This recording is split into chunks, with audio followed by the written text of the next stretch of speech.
Well, hello. Long time no see. My name is Chrissy and welcome to my channel. Today I'm filming my very late February wrap up. It's also a extremely tiny February wrap up, so I should have been able to film this weeks ago. But at the same time, school, baby, work, all kind of came conglomerating into one busy life for this past couple months.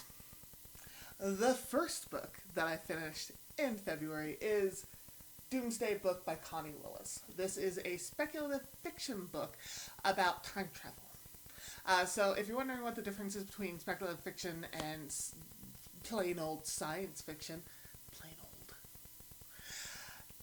The big difference is that speculative fiction tends to be a little bit more grounded in reality, whereas science fiction is supposed to take your imagination to the brink of what could possibly be scientific discovery. That may or may not be a good way to define the difference, but neither here nor there. Doomsday Book follows a historian named Kivrin, and the reason why I put that in quotation marks is because that's what they call people who go back in time in this world, is historians, because they're just really there to observe and see what life is really like in the time periods that they visit. Well, Kivrin is going into the Middle Ages, which is seen as a really dangerous move, but one that's really exciting because no other historian has done it. So Kivrin has prepared, she's going back in time. Complications, of course, arise because it's a time travel book. And what time travel book goes well?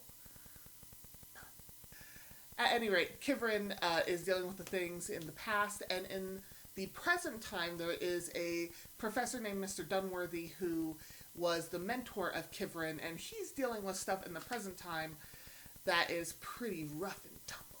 And he's also just really worried about Kivrin, so it's about him trying to make sure she gets back as safely as possible. I did a full book review of Doomsday Book, and I will link that down in the description below. I will say that I really like this book. I haven't read a lot of time travel novels, but I believe that this one gets it really well as far as what you would need to be successful in the past, especially if you're going all the way back into the 1300s like Kivrin is. The author just does a really good job of taking every aspect into consideration and then also making all of it go wrong. Neither here nor there, though. Really good book.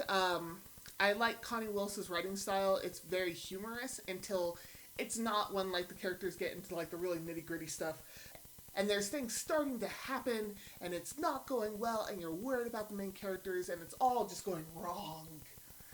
Connie Willis just does a really good job of that. So I highly recommend it. It was a roller coaster of a ride. I kept wondering what was going to happen.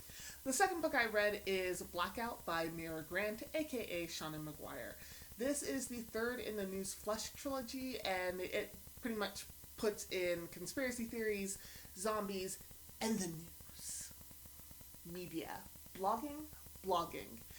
The whole series is about bloggers in a time of the zombie apocalypse, but it's not really an apocalypse because society has adapted to these zombies, so there's things in place in order to try and be as safe as possible and to try and avoid the zombies.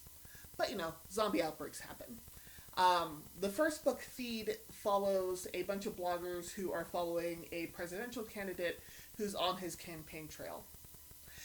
They end up finding out that there might be some conspiracies going on, and they're just trying to get the truth out to the world. I can't really talk about the third book of this series without giving away major spoilers for the first and second books, so I'm not going to. Just know that it's a really suspenseful book. I was on the edge of my seat with the first book during, I want to say the last half of it, because there's things that happen really quickly. But even if it wasn't suspenseful, I just think the writing is really solid, and I like the world building. I thought it was really neat to see this zombie world, but it's working for society in a very odd and complex way. So, world building, A+ in this series. I highly recommend it, especially for those who want to see a different type of take on a zombie novel. And last but not least, because I told you guys this was a very short wrap-up, I only managed 3 books. But the last one is The Fifth Season by N.K. Jemisin.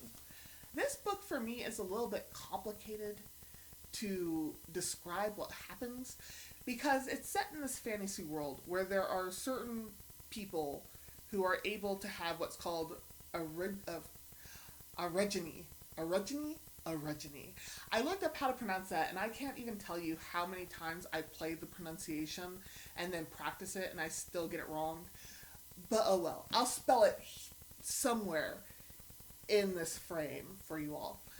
But people have this ability to kind of control kinetic energy, and mainly they do this in terms of like earthquakes or earth tremors, where they can either start earthquakes or suppress the tremors of the earth. Now, there's other things they can do that you learn throughout this book, but for the most part, that's kind of like the meat of all of it as far as their abilities go.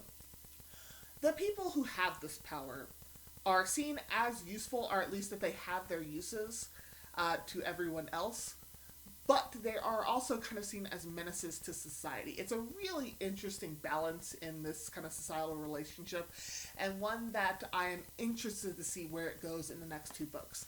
At any rate, there are 3 main characters who we follow these story arcs for.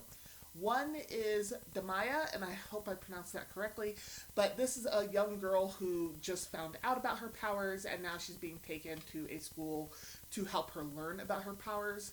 There's a character named Senite who she's put on this mission with another person who has this ability, and really she's just put on it for one reason, and I'm not going to say what the reason is in this video, because when you read it, it's surprising. At least it surprised me in this very odd way, but I liked that the author put this in because I thought it was really interesting.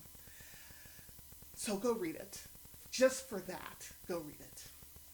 Then the 3rd character is, and I believe you pronounce it Esun, or Esun. This is a character who you actually read about in 2nd person, so it uses you instead of I or someone else's name. And this is about a character who's just trying to get back her daughter. It's all 3 characters have broken my heart throughout this book. All of them. All of them. All of them have really sad and heartbreaking things that happen to them, and also good things that happen to them too. But as I said, heartbreak just continues on through this book. To say that I like this book is a little bit of an understatement. I love this book. It's a little bit of a different take on fantasy than I'm used to. I'm used to more of like dragons and monarchies and all that kind of stuff. And this is different in that, like, as far as I know, or at least that I read it, I didn't see like a king or queen or like a singular peoples. Like, you get to meet different kind of countries, as it were. But it's so good. Like, I like this book a lot. It kind of blends fantasy and science fiction, I think, in a really great way. At some point when my life is not as busy, I would like to reread this book and actually do a little bit more of a deep dive and talk about it in a video, because there's a lot of complexity in this world, and it's just so good. Go read it. Go read. And then talk to me about it afterwards. But that's my really small wrap-up for February. I just got really busy, and both Doomsday Book and the 5th season were a little bit more denser reads than I had been reading, so it took me a little bit longer to get through them, even though I was hooked. I read these a little bit more on the slower side because I didn't want to miss anything. So that should tell you how good these books are. Thank you guys for sticking with me, and thank you so much for sticking with me. If you've read any of these books, please tell me what you thought of them down in the description below. Also, what did you read? What are you reading? What's going on with you? And I don't know why I did it like that. That was a little bit on the corny side. But at any rate, you guys have a good day, evening, morning, whatever time it is where you are. And as always and forever, may get lost in the